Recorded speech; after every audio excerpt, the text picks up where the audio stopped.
What's going on, guys? It's Mr. Jones. Today is our first lesson of Integrated Math 2.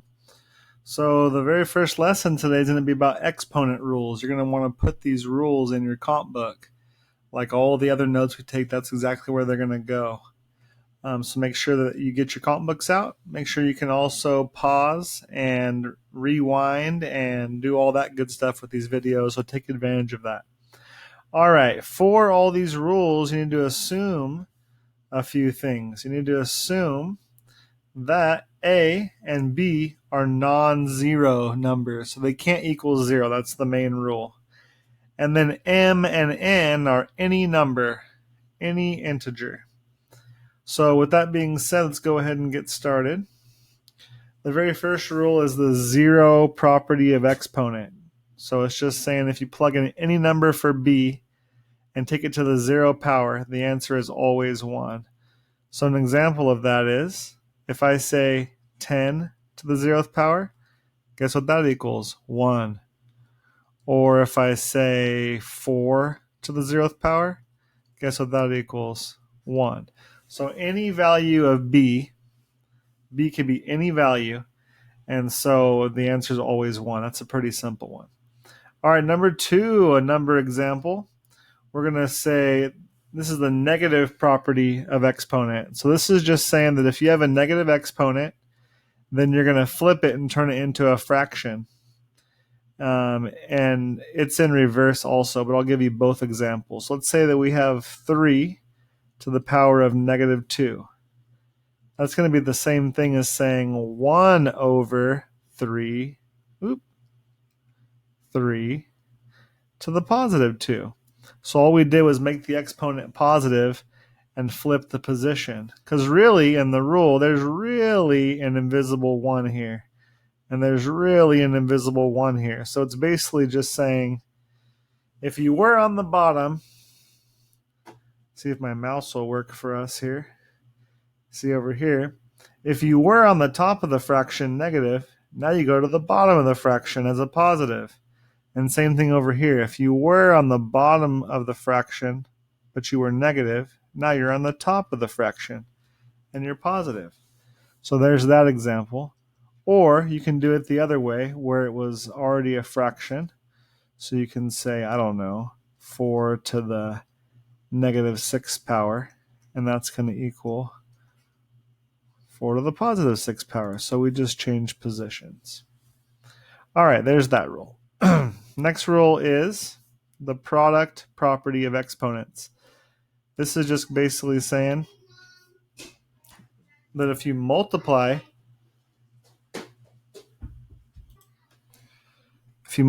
two exponents together, then it's really like you're adding them. I know that sounded kind of confusing, so I'll show you an example. Let's say I said 3 to the 2nd power times 3 to the 5th power. Notice that this only works if my bases are the same. So if you have the same bases and you're multiplying them together, you just add the exponents. So we're just going to keep the base the same at the end and add the exponents.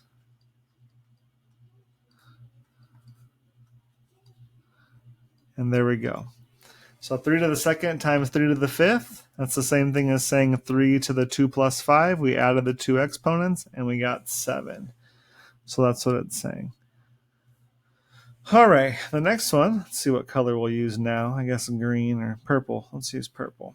All right, this is the exact same thing as the multiplication one, the product property. That's what the last one was called, the product property. Now we have the quotient property. This is division. So I'll use 3 to the 5th divided by 3 to the 2nd. So if you have the same base again, see B and B means we have to use the exact same number, then you're going to keep the base and just subtract the exponent. So this is 3 to the 5 minus 2, which equals 3 to the 3rd. That's how that one works. So a special rule. All right, let's go green. This one is the power of a product property. So this is if you have an exponent on the inside of the parentheses and an exponent on the outside of the parentheses. So this is, for example, if I have 3 to the second power and raised all to the fourth power, for example, you would multiply 2 and 4 on this one, which gives you 3 to the eighth power. That's how that one's different. All right. This next one's kind of similar to that. It just takes that last rule one step further. So let's go back to the black. The last rule, we're multiplying the exponents. So we basically just multiplied that. This rule over here, we're doing that, but we're multiplying it. Sorry, we're bringing it to the power of every base inside there.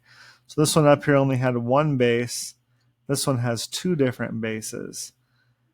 So this is, for example, if I said, I don't know, let's say 3x to the third power. Okay, so we're going to have to raise that 3 to the x and to the 3. So 3 to the third power times x to the third power. And we can actually solve the 3 to the third power, which is 27 if you want to go one step further. And now we have 27x to the third. So that's how you do something like that. All right, the last rule is very, very similar to the one we just did. It's a cross between that and the quotient property. So basically, you're going to end up subtracting exponents if you can, but only if the bases are the same. So here we have A and we have B, which suggests we can have different numbers there. So if we do have different numbers there, then we'll have to stop there. You'll see what I mean in a second. So let's put different numbers there. We'll make A 3 and B 4, and we'll raise this all to the second power. So that means that I have to take that 2, like this rule says, and I have to distribute it to both the top and the bottom. I say distribute, but really you're raising it to that power. You're not distributing. And now you have 3 to the second power on top and 4 to the second power on bottom. So we got rid of the parentheses. We're always trying to get rid of parentheses. Now, how come I can't subtract those exponents there? Why can't I simplify that one step further and use the quotient property, this property up here? Why can't I use this property and subtract those exponents? Well, because the bases aren't the same. You see, on this one, we have to have the same base. And this one, we're just getting rid of the parentheses. The one on the bottom, we're just getting rid of the parentheses. So be careful of that. All right, there's the rules. Make sure they're in your comp book, and we'll do some practice problems in a different video. Bye, guys.